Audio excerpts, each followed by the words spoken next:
Murky Divers has received an insane amount of updates since they released their major update we covered back in July. So I thought we would group up all the updates into one single video. To be clear, we'll be covering all the minor updates from 0.5 to 0.8. So let's get right to it. We'll start things off with everything released in the most recent 0.8 update, which has brought major changes to the game. First off, we have the new 5 to 8 player submarine. This thing is huge, spreading out stations between 2 different floors. The speed and the steering stations down below, and the radar and identifying stations up above. But wait a second, don't these stations need to work together to function properly? That's where the new communication station comes in. You can use this station to relay information to your buddies down below, rather than having to swim all the way around. The steering station now also has 2 steering wheels, which means you and your friend have to coordinate with each other on steering. Gosh, that's gonna be a tough time. There's a new creature hanging out in the labs, the croc saw. Part crocodile, part chainsaw. When spotting the player, this guy will immediately start attacking, flailing around trying its best to strike the player.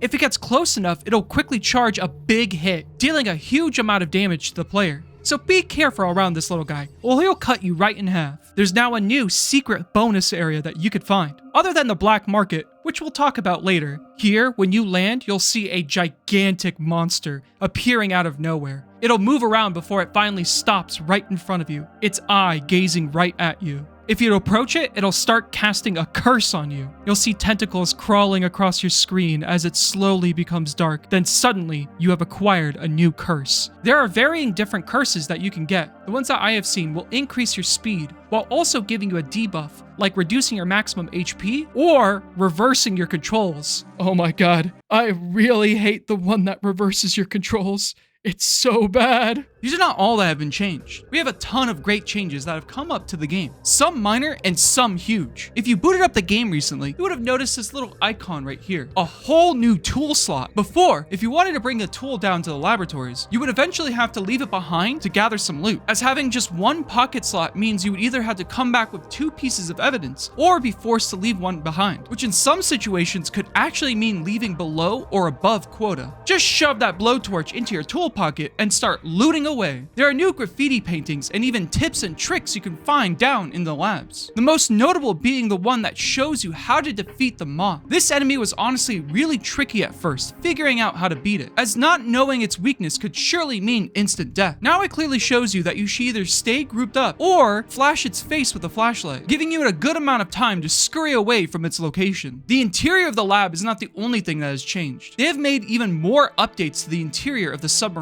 The biggest being the changes to the torpedo station. Before, when inserting a torpedo into the station, it would automatically fire a torpedo at the nearest enemy. That's if you were even moving around in the first place, as you could accidentally fire this thing even when you weren't moving around, which was just so much money down the drain. We now have a button that we could fire the torpedo with, meaning we can safely load the torpedo round without risking wasting any money. If you're not tempted to press the button too early, press it. Press the button. Do it! The net display is now completely different, now displaying very clear boxes of each available slot. Over by the radar station, we have a couple of new changes to the ship. This screen will now display anything that the ship has collided with. Now you can know what exactly has bumped into your ship if you don't have someone manning the radar station. Right below it, you can see 3 hearts. This actually represents the submarine's health. Each time you collide with an object, your submarine will take damage, causing hull breaches to appear all around and water to start pouring in? Wait a second, we already swim around in water all the time while in the submarine. Why is there water pouring in? Well, we can't leave these in here, as each hit will cause our submarine's max speed to lower and lower. The 3rd hit will cause all the systems to shut down, leaving it with broken screens until you fix the submarine. This is where the new wrench comes in. Over by the left side of the submarine, we have this handy little wrench attached to the wall. Picking it up will allow us to patch up any hull breaches, just by banging onto it a couple of times until it's fixed. Why can't all of life's problems be fixed with just a couple of smacks?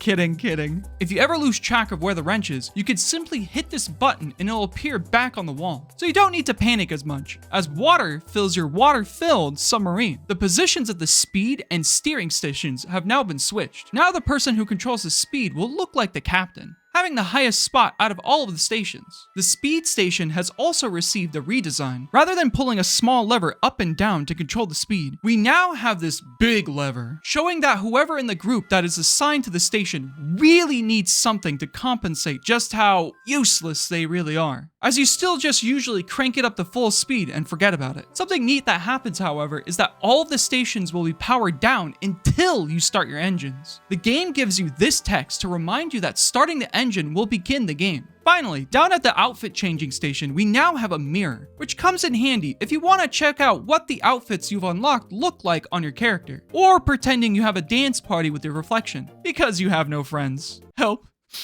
I'm so lonely. The new 5 to 8 player submarine is not the only new interior to come out. There is now a 1 to 2 player submarine option when starting the game. The interior for this one is a lot more compact, the bottom living area being taken out and replaced, being moved over to the back, with a cute little bunk bed for you and your friends to share. I guess we could call them water beds, right? Get it? Because they're underwater? Okay. I'll see myself out. They've also compacted the workstations into 2 separate stations. One for controlling the speed and steering the ship, while the other identifies signals. Each station has a very clear view of the sonar station, which is now just a gigantic screen on the wall. I love this change so much. The problem I had before is the fact that the game seemed tedious to play on your own, having to navigate between stations to get to your next destination. Now we can just sit back, relax, and just use one station to get there. 10 out of 10, possibly the best update so far. If it weren't for that icon right here. While searching for different laboratories, you have a chance of stumbling upon this symbol. This will lead you straight into a gigantic sea creature. Inside, you will meet the black market salesman, a robotic man who will only accept the most valuable items known to man, the rubber ducky. Yeah, you can find these glowing rubber ducks while exploring around in the game. If you save these up, you could bring them over to the black market salesman and he'll give you an item.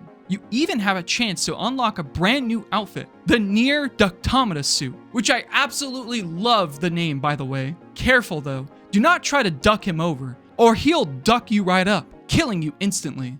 I've gotta say, the interior of this base is amazing. You've got corpses of gigantic fish inside here, and the skeletons of other crew members who have perished in this gigantic monster. What? Wait a second, our skull is actually shaped like that? I just thought the suit looked funny, and the skeleton outfit was just a joke. Oh god, we got gigantic heads, but extremely small brains. This whole area is also gigantic. You can actually keep swimming past the dealer all the way to the back of the fish. There's nothing back here, but it's really cool just to see how huge this monster you're inside really is. Oh, and by the way, for some reason, Leviathans can spawn while you're exploring here. They'll just phase through the walls. This honestly caught me off guard and is quite funny to see. Fair warning, the dealer is not the only new creature that can take you out here. We have a new creature that we can encounter in the labs, simply referred to as the Murderer. This creature will act pretty much the same as the Moth. When spotting the player, the Murderer will go on a killer rampage, chasing after the player until chomping down at them, killing them instantly.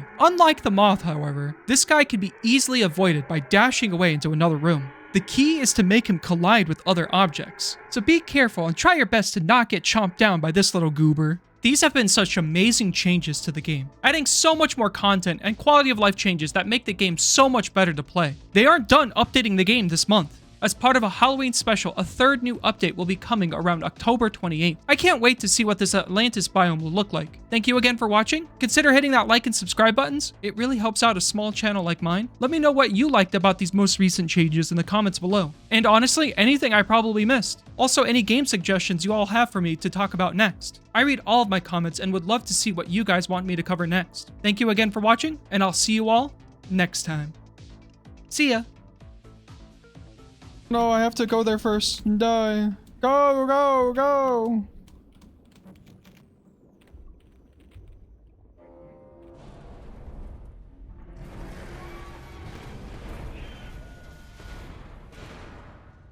It worked!